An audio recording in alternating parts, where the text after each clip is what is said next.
Hey, you don't look confident, Bo. You don't look confident when you're doing that. You don't look confident. Are you ready for the best Kansas City Chiefs insight? Welcome to the Four Guys in a Bar, sponsored by Chiefs Blitz.com, presented by UnderdogFantasy.com. Here's your Chiefs Blitz host, Dick Athan, with Lou Montagna, Andre Tillman, and Hense He got Todd. to win the Super Bowl touchdown. Okay, got a catch. Anybody could have made that catch. The Kansas City Chiefs select Josh Simmons, offensive tackle, Ohio State. You did it, man. Congratulations. Congratulations. Guys, y'all got it. Comment. Guys, y'all. I don't know what the trade details are. Hold on. Woo! They got Woo! Worthy. Xavier Worthy. Isn't that crazy? It's been 11 months since the Chiefs won the Super Bowl, and it's gone by so fast. Oh, it's time to piss straight off. Pull up a picture of 81. Let's do it. Let's do it. Here we go. Here we go. Rashad Smith. Rashad Smith. There it is. The Chiefs have done their perfect draft. Dre's gone. I don't know where he's gone.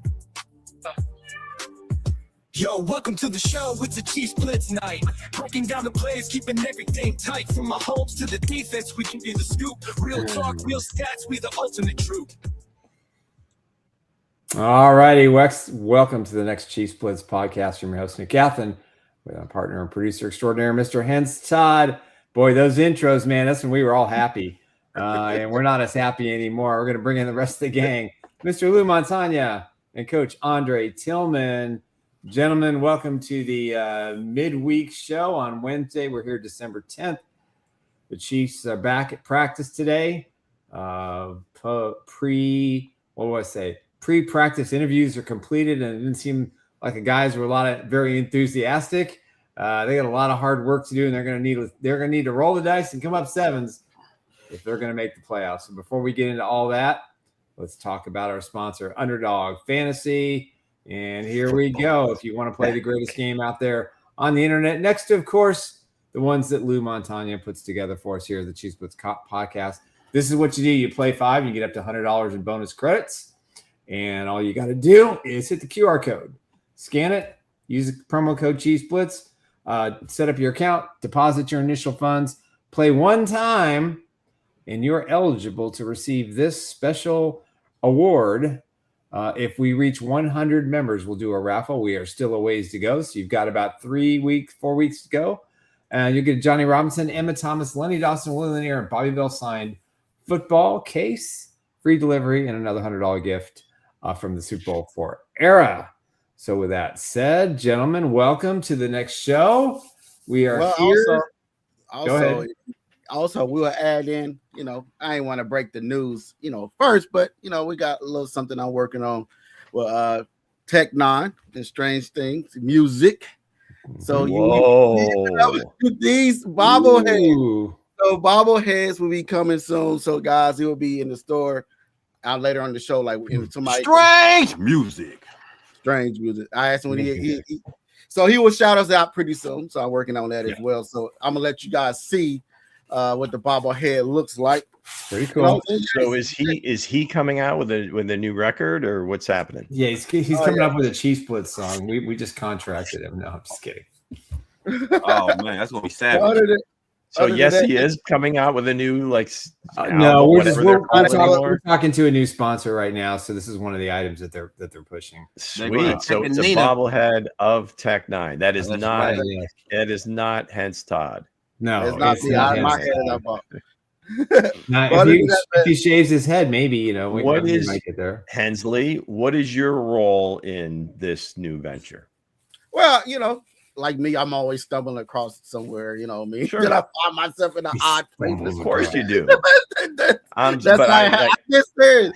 it happened, Luke. I understand that's how it happened, but what's your role in it? What are you doing?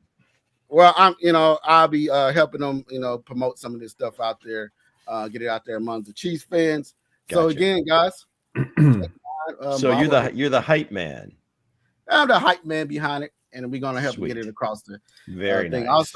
Also, some sign. I don't know if just a collectible item, signed CDs. You still listen to your car or whatever, but you can still download it as well. So Very nice. with it Very as nice. well. So And hey. for those that are watching, listening, that don't know who Tech9 is, maybe a quick bio or who he is, what he's done. Oh, Tech9 is the real deal. Tech9 is like he's the hometown Kansas City rap native. artist from Kansas City on Mo. You know what I'm saying? He's a underground one of the best MCs underground right now. He has done a lot for the Kansas City Chiefs, a whole lot for the Chiefs, and also he is one of the best to do it. And also, thank Vincent. Vincent introduced me to everybody. Salsa King and his connections as well. So, with that said, man, we're gonna get into the Chiefs updates. We'll do the updates, and I have some breaking news. We'll talk about that after. Oh my gosh, here we go. Oof, a big one. Oh shit! Pops is practicing. Big one. Breaking news. That's not my update. Here's one. Go ahead, Luke. From Demecchio. Yeah, there we go. Actually, from our own Harold R. Kuntz. Wanya Morris taking time. I'm not sure exactly what that means, but I would imagine the injury is significant. I doubt we'll see him again this year, but that's just my opinion.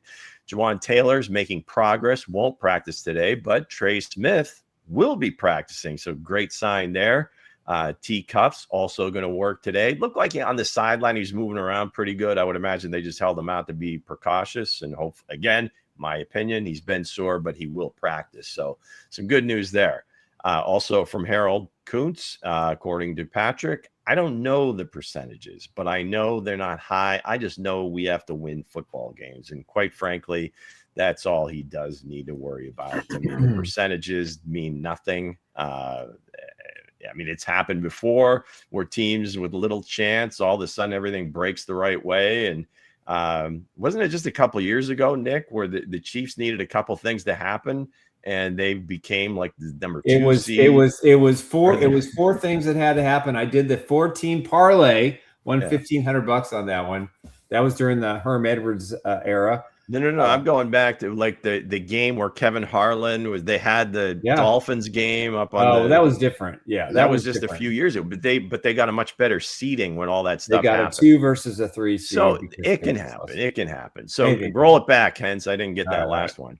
Okay, so from Charles Goldman or Gold MCT NFL, Chiefs head coach Andy Reid on Esapole potentially starting in Week 15. It'd be good to see him again. If he's got to be in there, he showed some nice things. It's a challenge the second time because they have tape on him. You got to go and detail your work. Damn, that he started. He got to start, man. He got to start. I don't care. He got terrible comment. And Charles Goldman, again, Chiefs, Xavier Worthy on the wide receiver room. We're a tight group, so everybody's sticking together. We're working on the things we need to do to get better. All right, Xavier, take the high road there. Nice job. That's it. They are taking a lot of flack, that group. Some of it deserved, some of it probably not. I've said it a million times before, during free agency, it's tough to pay a number 2 receiver number 1 money and expect all of a sudden his game to change. Same thing with the draft choices. You take a guy in the first round, you're expecting him to be a first round player immediately, and it's not really happening. That's, tough to deal with, and a lot of pressure, I would think, on Xavier, because he has to elevate to get to that point. It wasn't like he was walking in this great player. Yeah. He's a very good player, but you see what Ladd McConkey's done for the Chargers. He was, went much later than that. So, it can't happen. You just have to be the right kind of player. So, all right. Anyway, and Stanley's got a question for you, Lou. Sure. Stanley Mooney. Let's go. Lou, if it comes down to the Chiefs having no chance to make the playoffs, do you sit out Mahomes to keep from an unnecessary injury? I know it's something we might not want to hear, but Stanley, it would make sense, right? But, you know who Patrick is. If he is hell, That's even one of when my he's questions. not healthy, it's going to be really hard to get him off the field, even to take a couple of plays off. To go to him before a game because supposedly there's no chance to make the playoffs, or there's an actual 0% chance we make the playoffs. Hey, we're playing football today. I'm healthy. I'm playing. And that's just going to be it. But from an organization standpoint, I hear what you're saying. It makes sense, but I don't think it will happen because Patrick is who he is. That's kind of like Joe Burrow. Like Joe Burrow just going to play. You get paid to play. You know what I'm saying? Right. The fans still want to see your best player in the field. Yeah. So, yeah. Absolutely. All right, I got some breaking news today. Ready? Break the news, Nick. Here we go. Let me have it. You gonna get it? Go ahead. Where's the timpani? I don't have any timpani. I don't have any music. This was unscheduled. It was the phone call I got right before the start of the show. Today in Kansas City, Kansas, near the racetrack, land surveyors have been out there taking soil samples and charting off some areas of view, all angles. Now, you think I'm going to tell you that this is going to be where the Kansas City Chiefs are going to play football. I'm going to tell you I think it's where the Kansas City Royals are going to play baseball. I think the Kansas City Royals are probably leaning more toward KCK than they are going to North Kansas City. And I think the Chiefs are leaning more toward building a new stadium on the Arrowhead grounds, which means you'll have 3 buildings out there because we ain't going to wait for the Royals. So I think if you had to ask me today, now this is probably going to change tomorrow. I don't think the Chiefs and the Royals are going to go to Kansas City, Kansas, because the Chiefs were looking at the land on the opposite side of the racetrack, closer to 110th Street. That is their preferred preference. So I can't see that they would sandwich those 2 stadiums with the racetrack. If they did, kudos to Kansas City, Kansas, because that's about a $7 billion project.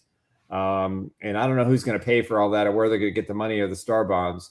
But Hense is rubbing off on me. I think there's a better chance the Chiefs build a new stadium on the grounds of where the Truman Sports Complex is. Start construction on that as soon as heavenly possible. And once the Royals move and that stadium is finished, then they can expand upon that land. But that's just my gut. But I was really surprised that the surveyors were working on that end of the racetrack today. So I found that very interesting. Nick, so they went there and took soil samples. You've brought this up before, but who owns the property, the Truman? I've never heard no. It's the county. The county owns it, and the Chiefs and the Royals get the revenue. Gotcha. The proposed plan. Just hold on. The proposed plan in Kansas for the Chiefs is they already have the options and they already have the land, which was on the other side of the racetrack. So on the front side of the racetrack now, that land would be given if it's the Royals or the Chiefs. Maybe the Chiefs have decided to do something different. I don't know. But all the revenue is going to be given to the Chiefs and or the Royals. So the land is basically gifted. That's kind of how it works. But for the Truman Sports Complex, the Chiefs and the Royals manage the complex. They can do whatever they want with the land. They don't have to, this is going to mean a lot less parking and a lot more hassle. But you're going to see, in my opinion, something similar to what you see in Buffalo with a new stadium being built pretty close to where the Chiefs are, because they're not going to wait 5 years to start construction. So again, I've never been on the ground. So evidently there is enough space that they wouldn't have to level the Royal Stadium to build another one. It's just, do they want to be in the low side of the ground near Raytown Road, or they want to be the high side where the practice facility is? It just kind of depends. But it also depends on what kind of infrastructure: hotels, restaurants, shopping, potentially a casino, or maybe they get the old Adams Mark Hotel and they turn that into a casino and they do a tram and they do underground park. It can be done. It will be extremely inconvenient for fans because you're going to lose at least 1, maybe 2 parking lots So you're going to have to get a lot of people crammed into cars. It's going to affect tailgating. I guess that's the difference in Buffalo. I mean, obviously the old Rich Stadium, Ralph Wilson, whatever the heck it's called, Highmark now. It's almost like in a residential area. It's such a weird thing. It's actually an orchard. Orchard, man. There's my boy. Where Bronco BT? been? Rub it in, BT. I'm all for it, man. So anyway, building that stadium there, I guess, is not nearly as problematic because there's not another Foxborough Chiefs. Yeah, there's nothing else over there, and they own that land too, and it doesn't affect where the parking was. It was just a vacant ground. So that's my update. I thought it was very interesting that the surveys were out on that side of the racetrack. That has not, to my knowledge, happened before. It's always been it's been in other areas. So it would be fun. I think it would be kind of fun if they both were out there and you had the racetrack in the middle and the legends. I mean, I can't say that's a bad idea. If the relationship is good between the Hunt family and the Sherman family, why not? But I don't know if it's that good right now because the Royals have really dug a hole in themselves. The Johnson County option for the Royals has gone out. Absolutely not. I talked to somebody over the weekend who is in the know and part of the decision making, and he said absolutely not. No chance in hell that they're going to be in Kansas, in Leawood, Kansas. So, but either way, we're thinking 2031. Either way, I would say if they break land in 2026, you would have the stadium up and running by possibly 29 or 30. Yeah. So, and that would mean Patrick Mahomes would be what, 34 years old, 35? Yeah, I don't know. They may get a few years out of Patrick. Yeah. So and that's cool, but I mean they're looking years down the road with this thing. So whatever, so Patrick. They both want to start construction next year. If Patrick's around, that's great. But as far as the Hunt family and then So let's get all right, guys. I'm sorry. I just wanted to get that out there, get it off my chest. Okay. Oh. Is time for Chief who? And lately, that's kind of been the retort. I don't know if it's the clues. I don't know if it's the crowd not participating, but we'll try to do a little bit better this week. Of course, it is the #1 game on YouTube, and we're proud of that fact. Now, obviously the statistics are unverified, but we'll take those numbers as gospel. So, gospel. I will read a series of concocted clues. You guys can figure out which current Kansas City Chief it is. Brief look at the scoreboard. John Harrison, I believe he's in there. He's got 3. DeMecchio, I think he's in the chat there. He's with 2. Weston, did not see his name, but I could be wrong. He's maybe hanging back. He's got 1. Kareem has been MIA for quite some time. I'm worried about him. He has 1. And then Mr. Paris, Sam, has 1 as well. So let's tear this sucker up. Let's go. Clue #1. This Chief was a 2-star recruit from the state in which he played college football. This Chief, 2-star recruit from the state which he played college football. Clue #2. While at that school, second team all-conference as a senior. Second team all-conference as a senior. Clue #3. Shares an alma mater with 2 other Chiefs, 1 current, 1 not. Shares an alma mater with 2 Chiefs, 1 current, 1 not. Clue #4. He's had a significant addition this season. He's had a significant addition this season. I do have a 5th clue. We'll go through it with the 4, and then if it's still ugly, I will reveal the 5th clue. Hopefully that one gives it away. So here we go. John's got a guess. John Harrison. My goodness, man. He just walks up to that 3-point line, actually half court, and just lets it fly. Nothing but net. You got it, John. That's right. Your friend and mine, Jalen Moore. That's right. He's from Detroit, Michigan. Played at Western Michigan. Second team All-MAC his senior year. Shares that alma mater with Mike Caliendo and Sky Moore. Did have a significant addition. He had a kid actually the week he was announced as starting his first game for the Chiefs. And the final clue, which nobody even needed, which is great, he's a +1 from last year to this. Niners, he was 76. With the Chiefs, he's 77. So there you have it, folks. Way to go, Johnny. John Harrison almost making his lead insurmountable with now his 4th correct entry. Way to go, John. This week's Chief Who, of course, you knew it, was Jalen Moore, number 77. The wish. And as always, Chief Who, brought to you by our friends at Underdog Fantasy Sports. Nice. Play now, play often. Scan that QR code.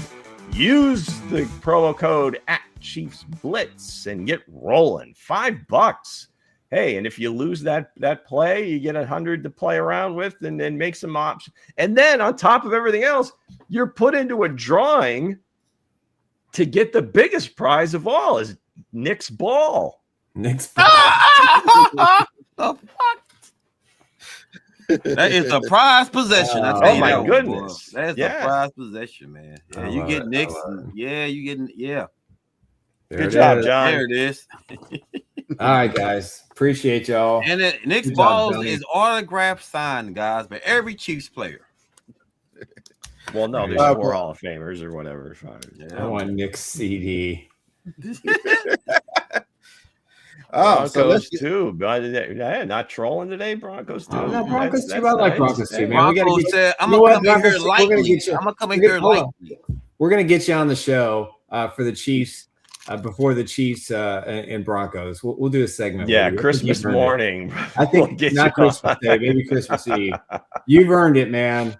Your Broncos are the team right now. Hey, go pack, go! Are they going to take over the stadium? Are you feeling comfortable? Those Packers fans travel. I think there's going to be a lot of Broncos fans at this game. It's very difficult for those people unless you've got season tickets in green. To see your team. Hey, Broncos too. Is Bo Nix better than Patrick Mahomes? That's the real question right now. You got to travel. That's the real question right now. Let's not quite get out there yet. I'm just saying. Do you believe that, Bronco? Do you believe that? You don't believe it. Why you say? We'll talk about that with him. So with that said, man, what's the prize? Coach, he's not making a statement. He's just asking the question. I'm just asking the question. I want to hear what he got to say. You know what I'm saying? What is the prize for Chiefs Hoop? Oh, the prize. You guys want to know, huh? All right, let's see what I got here. It's like Saint Nick, Santa Claus. He's got this sack that he pulls out all these goodies. He said 2 years, yes. And maybe you get him, give him a choice, Nick. I hear you, Bronco. I hear you. Is that a refrigerator full of cups? Mm-hmm. Yes, sir. Why decorate my room like this? For old Chiefs, I'm gonna give you an option. I got an Abner Haynes signed mini helmet. Damn, classic. With a 63 rookie card. Or damn, that card's as old as me. I have a Tom Flory Super Bowl 4 champ mini helmet as well. Damn. Tom Flores, Super Bowl winning player, Super Bowl winning coach. That's right. So there you go. Plus, if you want something more modern, I'll give you guys an option. Nick, you are the guru of decorating, like the football fan. You know what I'm saying? Nick is the guru. Look at that. Roll the video, Hense. Just roll the video. This zoom in on this beaut. Start the Inquisition off with something light and cheery. Who got a better man cave than Nick? Who got a better man cave than Nick? I don't know. I'm just saying, Nick killing the game, Nick. I said, so for the Chiefs fans out there that feel a certain way during a game, or maybe this is kind of Nick on game day. What do you got, Hensley? You got it, Hensley? I'm trying to pull it up. Give me a second. I'm pulling it up now.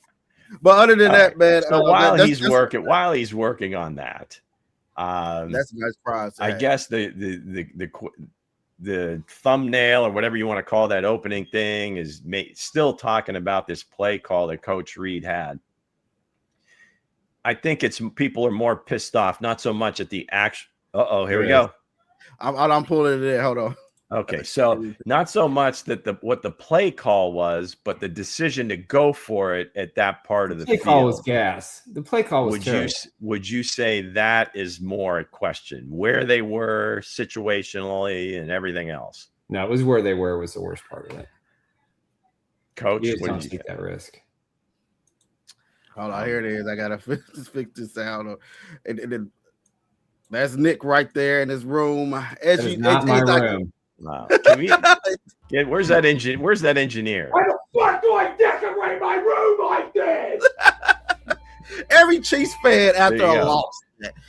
Why the I don't know what that number 8 jersey is. Who is that? Is that it's not Hopkins?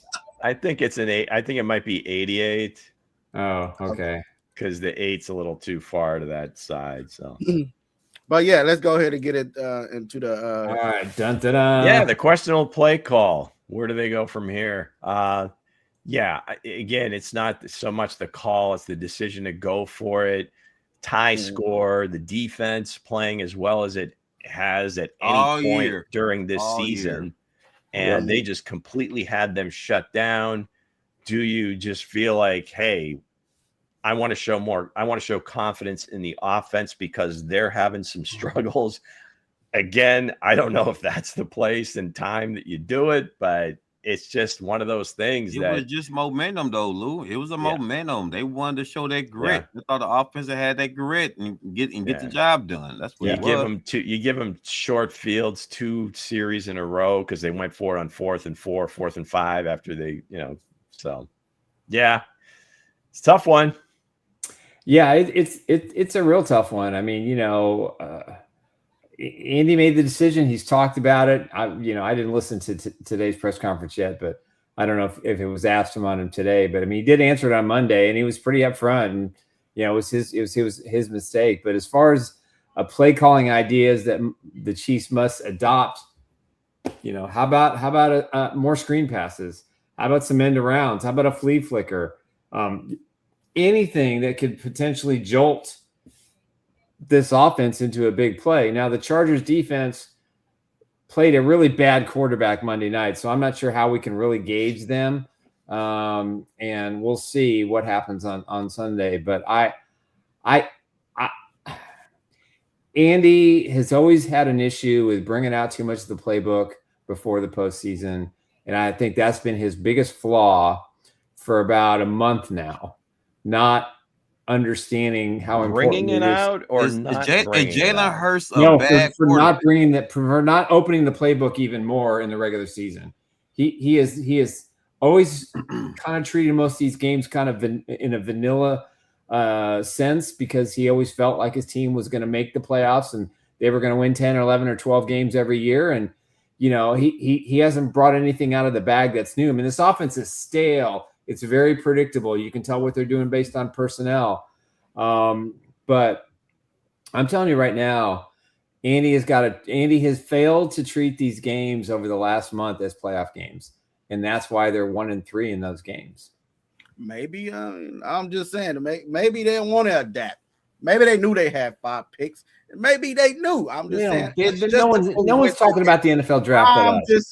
I'm just saying, you got to talk about it sooner or later, sir. You're accusing Coach Reid of being in the tank? Maybe he's in the tank too soon. I'm just joking around. But other than that, don't make Nick's face turn red now. Hey, Nick, you gonna turn to Saint Nick. I'm just Saint Nick. We'll just keep running that video over and over again. but other than talking about the draft.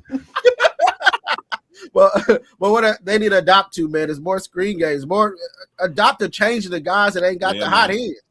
Where is, for the love of God, where is Jalen Royals? Right, we heard about this kid coming out the draft. Haven't seen him yet. Where is he at? Also, we need more. We need more.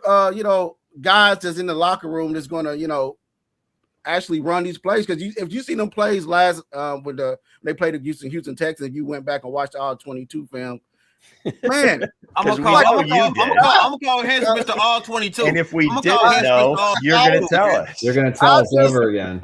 I'm just saying, like the guys is running. The guys are running the same routes. Guys are running under guys. All guys.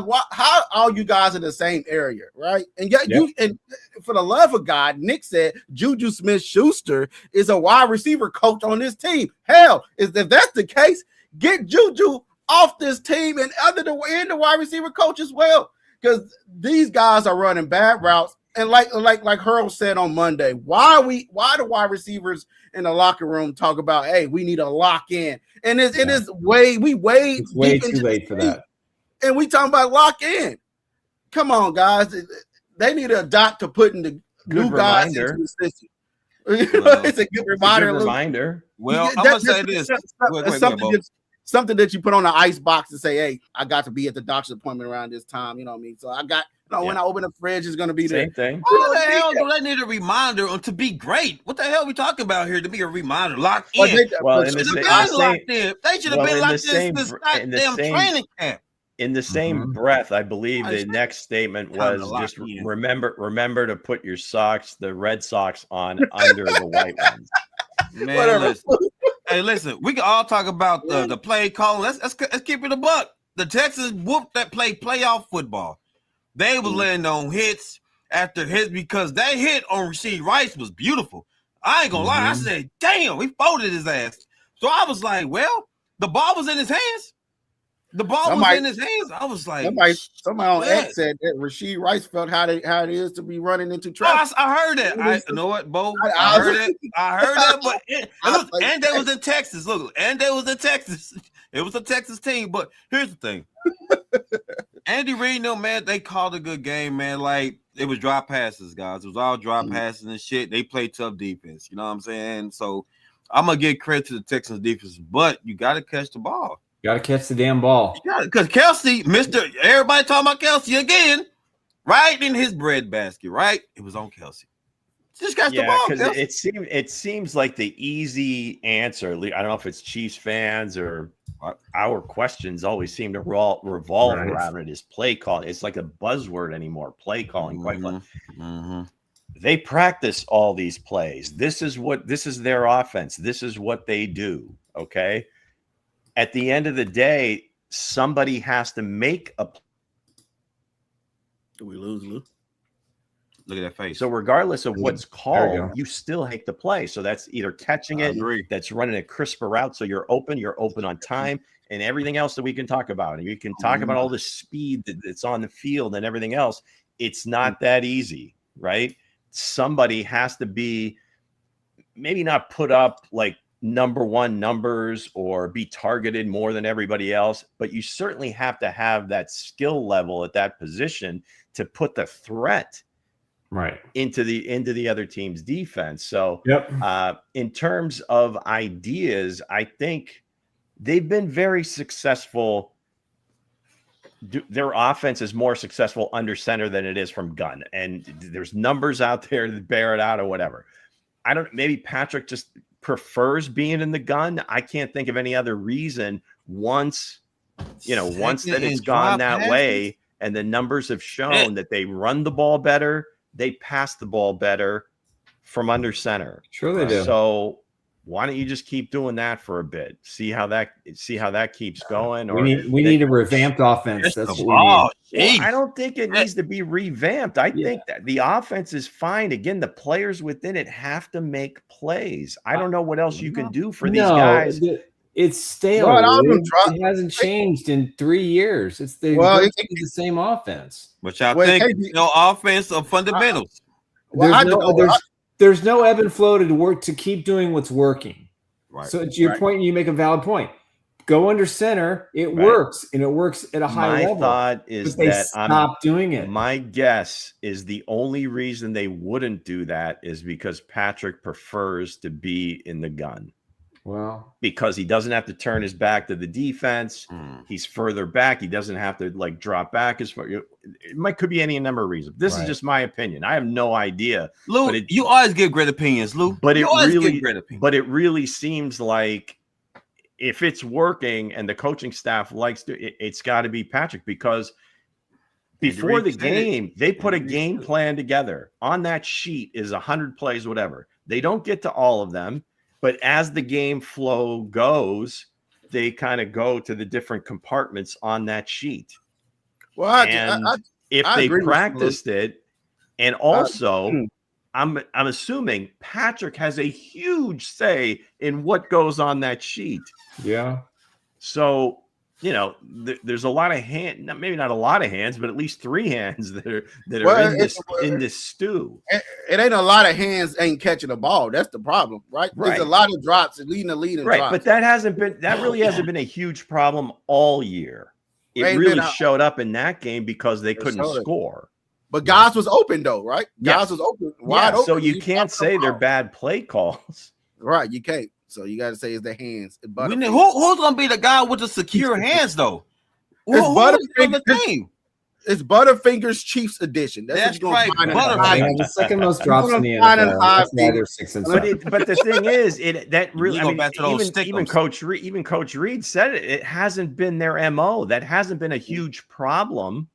There've been like some certain cases, but it was contagious. I mean, I think we talked about this on Monday, where it started off with Noah and then Rasheed and Travis. I mean, they all had a hand in it. Or at least one hand, you would think. But you watch, the thing to me is you watch these other teams play. You watch any other games. There are always at least 4 or 5 times during the course of a game that there's a contested catch.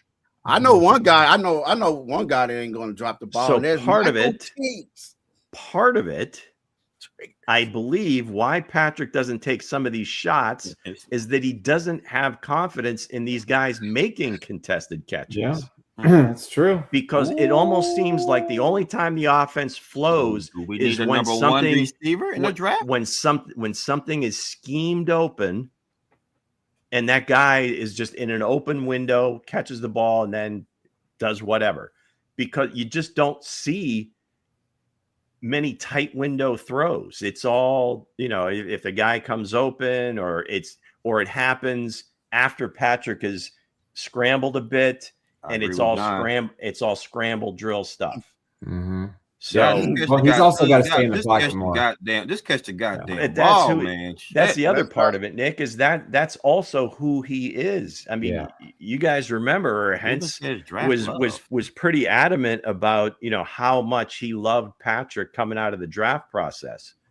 Well, part of that love was the fact that he was running around just making plays. It wasn't, you can talk about Cliff's offense. Well, a lot of the times, if you watch Texas Tech, at that point, it was Patrick really buying time and then just finding people downfield. So that's a Patrick Mahomes. So that's a Patrick Mahomes we need right now. He has a lot of that's been coached out of him, and he has improved at that greatly. But again, if you're kind of under duress or your clock is sped up, now all of a sudden you revert back to what you are and what's made you. So that's why I think he bails early. Yeah. Well, so let's get to the next. All right. Next question. Go ahead, Luke. All right. So does the culture need veteran leadership? Oh, wow. Overhaul. Damn, man. Where do we start from? What are we talking about, man? From top GM? What are we talking about here, man? Take it whatever way you want, coach. Take it how it is, Lou Hunt. Take it how it is. Will. Go ahead, Nick. It's open-ended. Well, I mean, I think there's some overhaul. It's not necessarily a veteran to me.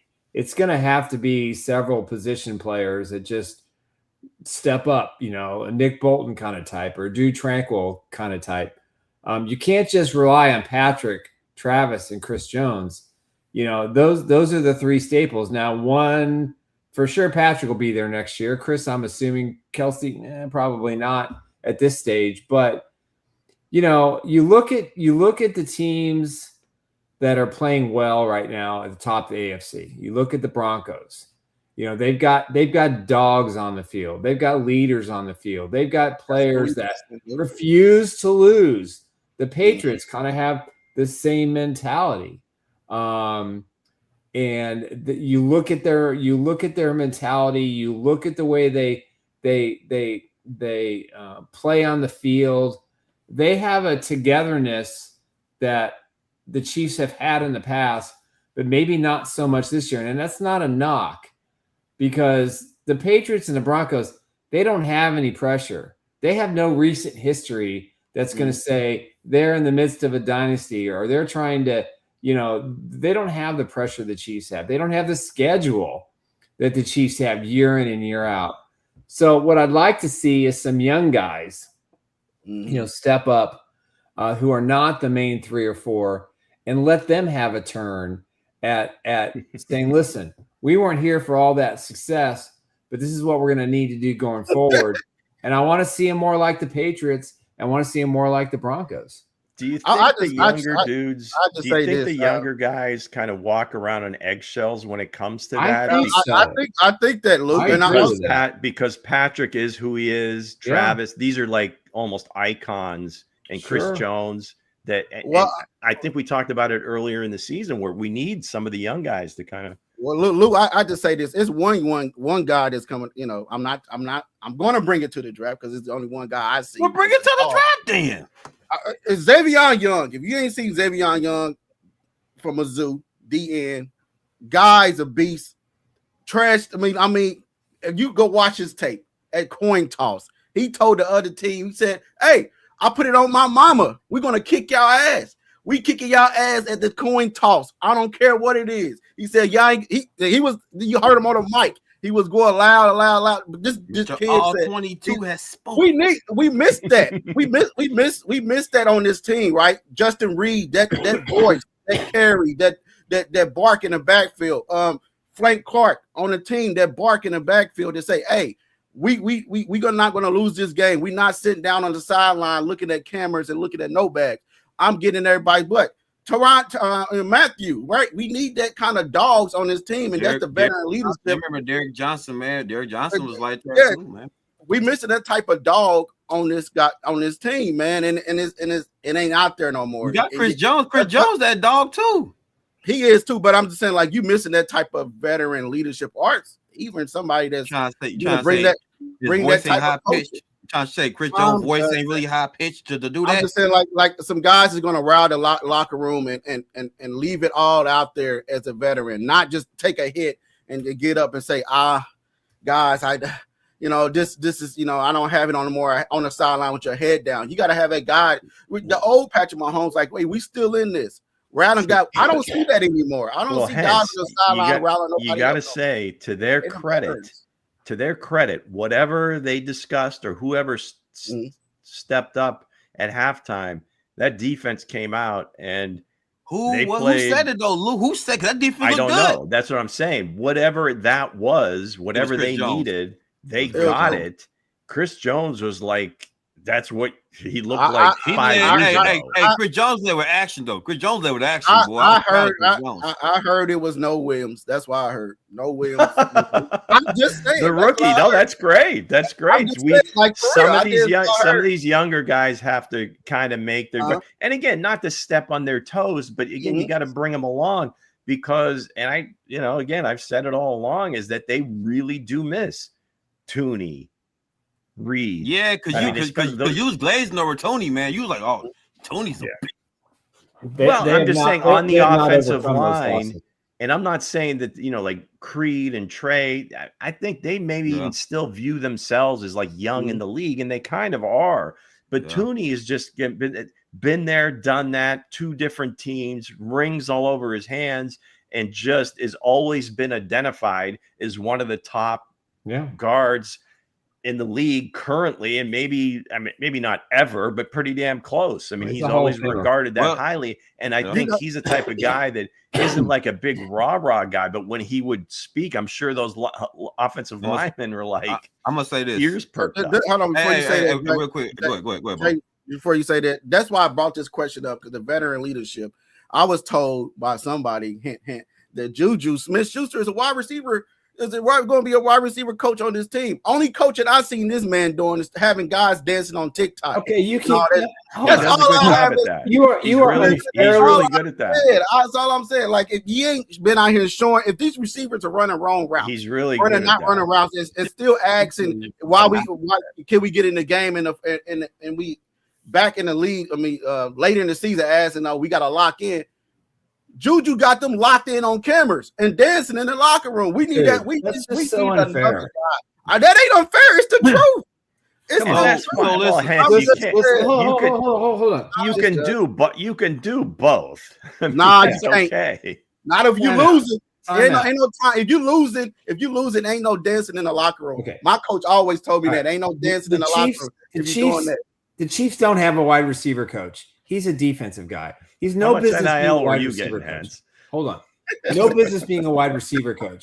They have turned down help from former Chiefs players, solid wide receivers who they have history with, to come in and help. Juju has taken it upon himself to try to get these guys to understand how to do things. The problem is they're not doing it. So I don't care. That's what they do. They are doing it. Hey, listen, guys. Listen. I'm not done. If the Chiefs are smart, bringing Juju to be the wide receiver coach next year would be a brilliant move. Brilliant. No, Nick. Yes, because he can teach him from a coach's perspective. Nick, he's not even 30 years old yet. What's that? He's not even 30 years old. He's going to keep playing. I don't care. Why not? You don't care, but I bet Juju went from the veteran leadership. We have the worst running back coach. Juju may want to keep playing. Is all I'm saying. Right? It doesn't matter, not that old. Guys. When Bieniemy was here, he lit a fire. Now he wasn't a great X's and O's guys. He wasn't a great offensive coordinator. He's a tremendous running back coach. But he's the best running backs coach, and the running back room was doing the job. Right. I guarantee you, Brashard Smith, if he had a better running backs coach, would have a hell of a lot more reps. I agree. And he'd be a lot more involved in the offense. I agree with nobody's you. Nobody's teaching this guy. So there's no teaching going on at the key positions where Andy Reid needs help. Well, if coach has a fault with his staff, is that he's all about giving some of these younger guys opportunities and then opportunities to coach positions that they didn't necessarily play. Yeah, like a Todd Pinkston coach in the running backs. Gone. Or who was the guy? He's with Baltimore now. Was it Lewis? I agree with Greg Lewis. He coached receivers. He coached running backs. Right. Just to get them, because again, that's the way he came up. He came up as an offensive line coach, moved to tight ends, went to quarterback. So I think he kind of envisions himself. Let me get my 2 cents. Damn, no. You hold on. Man. Everybody told me, I'm tired of seeing the TikTok. I don't want to know TikTok dancing. Now you ceded your time. God damn it. Hold on, let's talk about Juju for like 30 minutes. I just said so. On Nick's point, I agree. Everything Nick said is 100% fact. Now, if you had a coach like that, do you think you see this dancing on TikTok and you leading the lead in drops? Do you see all this? I don't think they correlate. I don't think they're part of the same conversation. You know, you're just talking about Andy Reid. Here's the problem. He's always going to let the players do their thing. Andy's going to let them be their thing. The problem with the coaching staff is that he has basically given them way too much leeway because Andy can't continue. Qualify that, because the coaching staff, I don't think that applies to Spags or Dave Toe. Let me make this clear. Or Dave Merritt. It's specifically the younger coaches, Blameyer, Embry, Todd Pinkston, these guys that, again, we don't know exactly what they do, but the product on the field, isn't quite where it needs to be. So you got to believe that they've got a hand in that. Yes. Most of it's on the players, but if you've got a very young receiving core that's having some issues and maybe not doing things as precisely as they should, you'd like to have somebody for help. Bring Dave Culley back. I mean, he coached wide receivers in the past. And I don't know if he's bring John Gruden in, bring Chucky in. Well, I think this is where making you're going to too much money making videos. Yeah, he's making too much money. I think this is where you're going to see that dancing happen. listen, I don't have an issue with Nagy. I don't have an issue with Spags, but their coaches underneath them. Here's the real issue, and the bottom line is, Andy Reid is what, 67?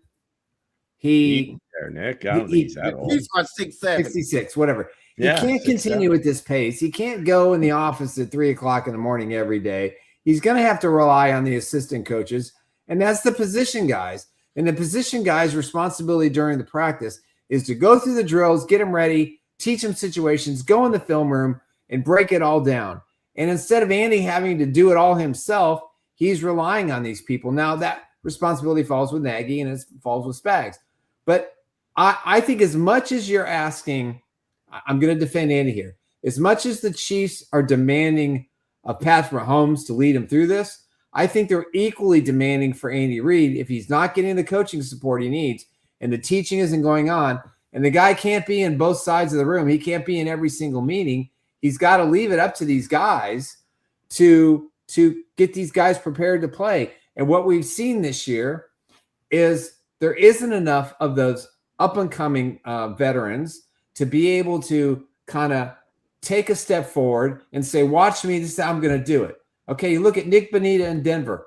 The guy understands everything that has to happen on defense. He motivates his guy. He's a young player.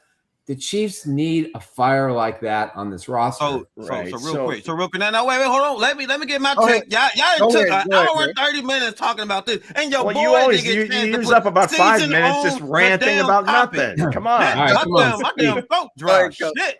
Now let me speak. God damn. So listen. So the weakest link is Andy Reid. No, I don't think it's Andy Reid's getting older. Juju dance on the sidelines. Kelsey been yelling at this boy. I mean, the man let these teams do what they want to do, right? Let's call it what it is. It's Andy Reid. Andy Reid's older now. Now everybody on the panel talk about a stern coach. Bo, you need a coach with grit. Ain't no dancing in my locker room. And then Nick, you talking about the run that coach and all this other stuff and all this zigzag and shit. All I'm saying is this: you need some nuts on this team as a coach. You need Eric Bieniemy. That type of style on this team. You need some guys. You need a coach that go ahead and put belt to ass in that locker room. Yep. This team need discipline. They need discipline. That's all it is. I don't know. I wouldn't make a blanket statement like that, but I think somebody in that vein would make a difference, especially on the offensive side of the ball. Right. But again, I really think that it's just Patrick's persona in that locker room, I would imagine is so revered that there are guys that probably just defer to him just as a rule. Mm-hmm. Right. But in terms of the veteran leadership, I would go back to these drafts that we've kind of talked about how, well, geez, it looks really good or whatever. But a lot of these guys just haven't really come forward. Now, there have been some injuries from this past class. Sure. That 10-person draft class from, what was it, 2020, Cuffs in the first round and George in the first round and all these guys, they are good, but there is no great. Yeah. T-Cuff's probably the closest to maybe becoming a great player. Yeah. But the rest are good players, but nobody's really elevated to Pro Bowl level or just somebody that is going to be a great player. Now, again, I think the other one that has a chance is a 7th round pick and Jalen Watson, because, I mean, by all accounts, if they're going to make a decision, one or the other, maybe it is Jalen Watson that gets the extension. And if they do get some draft capital, maybe Cuffs moves along if they can't come to a deal. Coming around, Luke. But no, I'm just looking at it pragmatically. I want to keep T-Cuffs. I love T-Cuffs. That's my guy, right? You said, do you see the helmet behind me? There's really no other. There's no really other tradable. There's no other tradable asset on the team that's going to bring you that much in return. So somebody might give up a low 1 or a couple of 2s or something. And if you feel that you need those younger players, then you go ahead and do it. But we'll see. But yeah, I think Jalen White. But again, it's not enough, right? Pacheco had his moment in the sun, but he was always going to be a 4-year player, right? 7th round running back. That wasn't going to go any further. Yep. Does Cook get an extension? Hell, does Leo get an extension? Damn right he should, but is he going to get one? Not going to get an extension either. So it's on you, Lou. It's on you.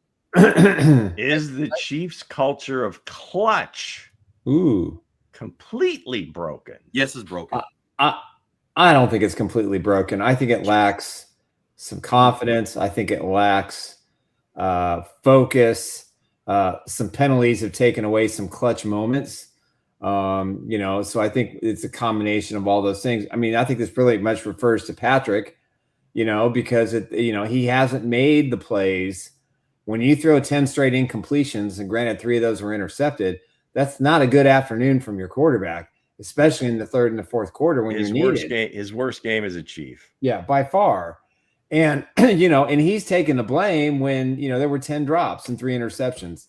So I think it's impossible to be successful, and they only lost by 10 points. They should have lost by 28 points if it wasn't for this defense.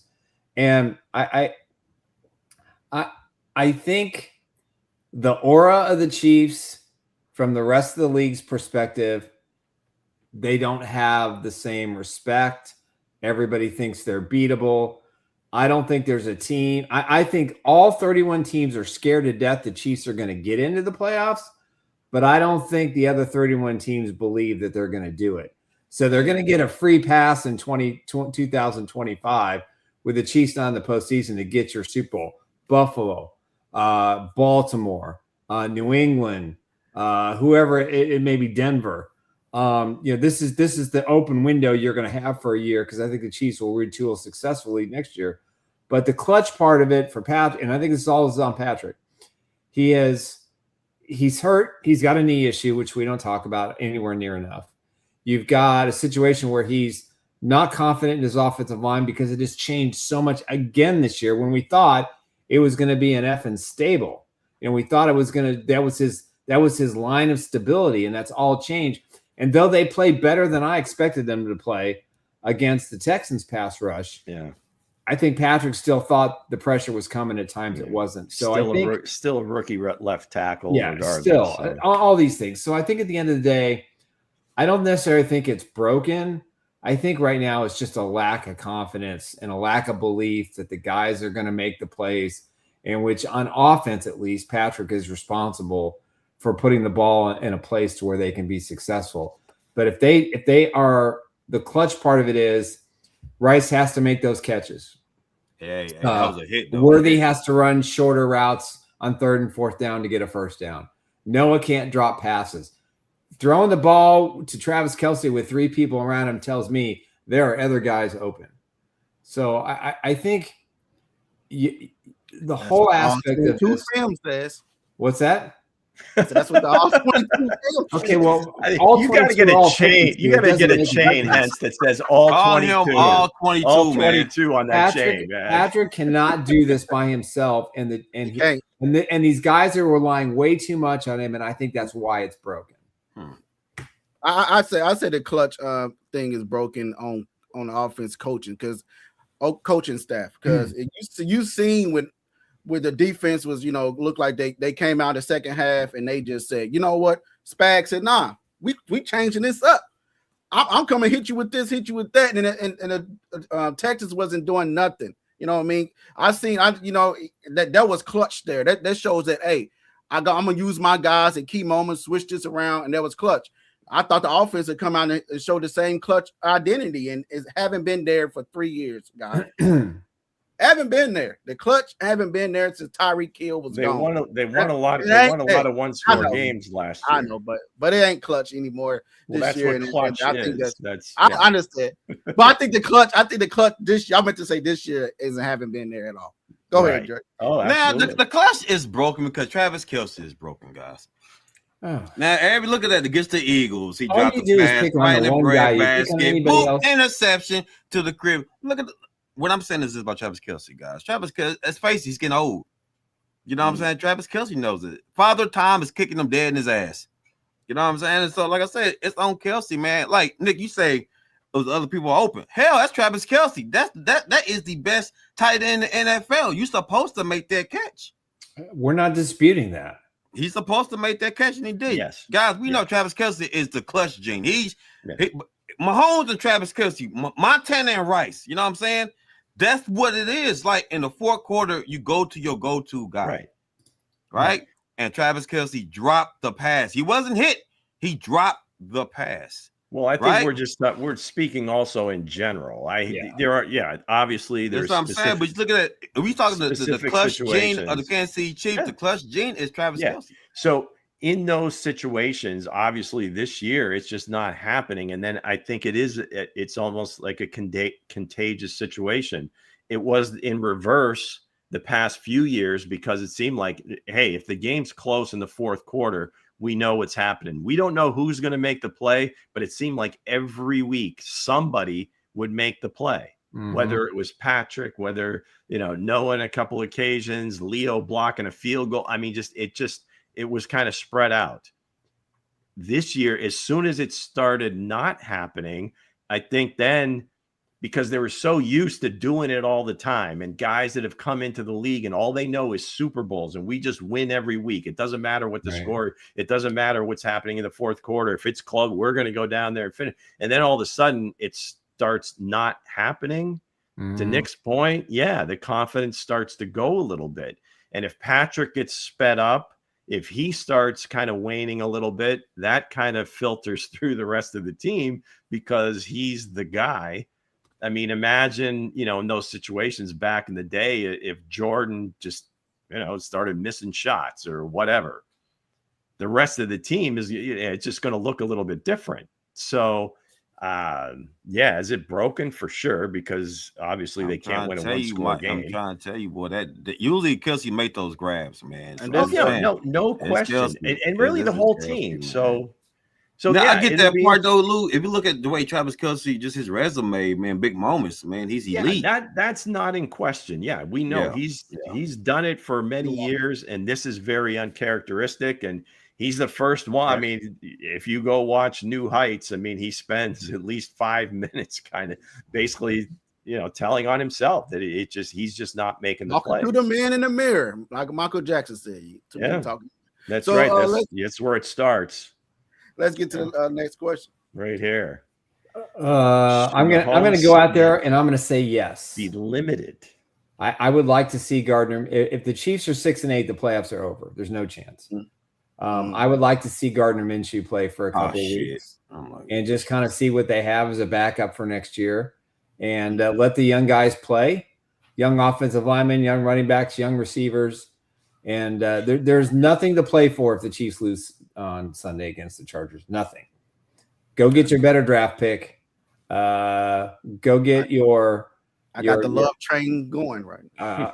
You know what? I talked to. Ironically, you brought that name up. I talked to a scout today about Love, who has scouted him, and this is what he told me. Ain't no bad thing about Love. Come on. I'm just telling you this what he told me. Hold on. Let them cook now. He said that he felt that he was definitely a first-round pick. There you go. That he probably wasn't top 15, top 20. That he'd probably be 21 to 25, 26 would be the slot that he views him at. He says he's got a few things he needs to learn about pass protection and what happens when he has to make certain cuts. What? Hold on. I'm just telling. Hey, listen, I did this as a favor to you. It's good for the Chiefs if he slides into the 20s. And we appreciate that, Nick. If he slides into the 20s, that's a good sign for the Chiefs that they can get him. To me, I don't think we're fear of him being a top 10 pick. To me, the only way he slides into the 20s is if you get that group of GMs that just won't draft a running back that high. That's the problem. That's the to me, again, he could potentially be the best player in this draft. That's what I was saying. Yeah. He probably commands a top 10 pick. Probably. Now, would Now we've seen it where like Saquon went a little bit higher, Bijan Robinson went a little bit higher, and I comped him to Bijan Robinson. As far as the pass protection goes, it's rare that a college player comes out and doesn't have to improve or even learn how to pass protect. Yeah, but I asked specifically about the Chiefs and what he would have to do. Oh, yeah, no, absolutely. Yeah. I mean, no matter where he goes, because most of these teams are passing teams. I mean, the same thing was probably said about Jahmyr Gibbs as well. He wasn't doing a bunch of pass protecting at Alabama, Georgia Tech, or really anything, but he figured it out. And then they also have the other running back. But no, I truly believe that this kid is that good. What are you willing to give up to get him, right? Are you a team that values that position? The Chiefs thus far have not shown that they are willing to give up assets to go get this running back who potentially could be on your team for only 4 or 5 years. Right. So that's where you have to make that value judgment. Is there an edge rusher that you think can be like a 10-year player? Is there an offensive lineman that you feel could be a 10-year player? Mm-hmm. If there is, then that's probably the way they go because that's their philosophy. But if they were to get a guy like this, that just opens up the entire offense. Yeah, they'll have a better chance if they play the young kids if they lose Saturday or Sunday. Just that's it. You're not making the playoffs. See, to me, if they had like a developmental quarterback, which they'll never have until Patrick gets older, you would want to play him. But as far as Gardner Minshew is concerned, you're really not going to gain a lot by seeing him play. I just think with the knee issue with Patrick, I wouldn't play him. No. There's all sorts of reasons for it. Again, going back to what I said earlier, it's going to be talking Patrick into not playing when he feels he can play. Yeah. Well, I don't know who is going to be able to do that. Even Coach Reid. That's listen. Here's the thing. We pay money to see Patrick Mahomes. The kingdom don't want to see no Gardner Minshew, bro. We pay money, and then when Mahomes just sits down, where's it telling the kingdom and the Mahomes fans? Nah, you play. You get paid to play. You get paid to play. Winning. I just remember. So y'all go sit him out. Jordan's quote, and this will like live tattooed to my brain as long as I'm alive. Because he played 82 games, 80 games every year. And he's like, well, Michael, why don't you, take a night off or whatever? Well, especially if we're, on the road, I don't know if you've got, some guy brings his kid to the game. Exactly. Right. And that's the only game that they go to. You can't do that to these I don't want to be kids, sitting on the bench. Do that to these kids, man. I want them to see me play. I'm there to entertain. I'm here to win basketball games or whatever. These young Titans growing up want to see Mahomes, man. I'm gonna play. It's my responsibility to play. So exactly. So what? I think Patrick's cut from that cloth. I know he is. So you would let us see him at 6'8", got nothing to play for, and getting carted off the field. He's playing for the kids, playing for the fans, man. Are you hearing what I'm saying? It's not. I'm not saying it's what I want. I'm saying you're going to have to talk him into it. I was talking about what Dre said. Dre said it's for the kids. I ain't care. It's for the kids because they're fans. They're fans, though. What Bernie Mac say, Dre? Is Bernie Mac playing sports? You heard what he said. Is Bernie Mac in the league, man? Is Bernie Mac in the league, man? You know what he said. He's not getting paid the big bucks. You know what I'm saying? If you know what Bernie Mac quote said, you know what I'm talking about. But other than that, man. So wait, bro. So if you was Patrick Mahomes, would you sit out? Would you say like copyrighted or something? You can't repeat it. He said, "F those kids." That's what he said. All right.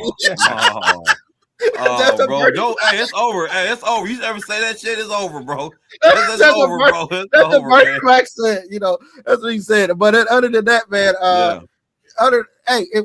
if you 6'8", you got nothing to play for. Why not sit him down? You know what I mean? Right. You don't want to risk something then going into next year. You got. No, you don't. But he's not that guy. He's not going to sit down and just say, "I'm going to stand." From a fan perspective, I'm going to stand on the sidelines like it's a preseason game and just in my sweats and just. Oh damn, guys, we have to play out to hell with it, guys. Damn this team, damn everybody else, man. I play to win.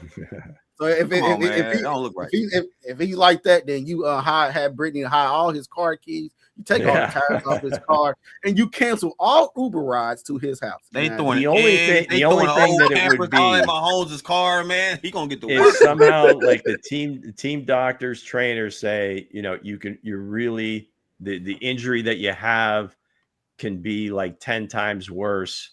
Right. It's not safe for you to play today. I'm gonna make a meme just for that quote. And if they could sell him on that, then maybe it happens. But it's neither here nor there. Now they're gonna win these last 4 games. Right. It's gonna come down to one of those crazy Week 18 games. Maybe a divisional game. Maybe one of the. I don't know who's the last seed right now, or Houston. Maybe they have to win. If they win, but they can't tie with the Chiefs. It actually has to be a full game ahead of the Texans, so they have to lose, and the Chiefs. So yeah. I if they win on Sunday, they got a chance. You know what I mean? But I think that chance went out the window when the Chargers won against the Eagles. I think I'm not the fan to say it's time to start repairing. Xavier, give me Jeremiah Love, Michael Triggs, and Xavier. Xavier. Man, it is. You name all your top guys and try to be slick. Yeah, I ain't trying to say it's time to tank. You know what I'm saying? But Jeremiah Love, you know what I'm saying? He's my guy. I'm just saying. I'm not saying it's time to tank. I'm just saying. But again, I will have my golden jacket list. I'll be sending to Nick soon, so you guys will have something to read up on. So with that said, guys, we'll have print is dead. Hensley, we got to premiere the list on this here show. Make a graphic, and then we can go down the list. Okay, I will. And then put it on the website. I will put it on. I will bring that list after the Chargers and Chiefs games. Wherever Make the a graphic. I will bring it up. We'll talk about it on the show, and then you can post it at ChiefsBlitz.com.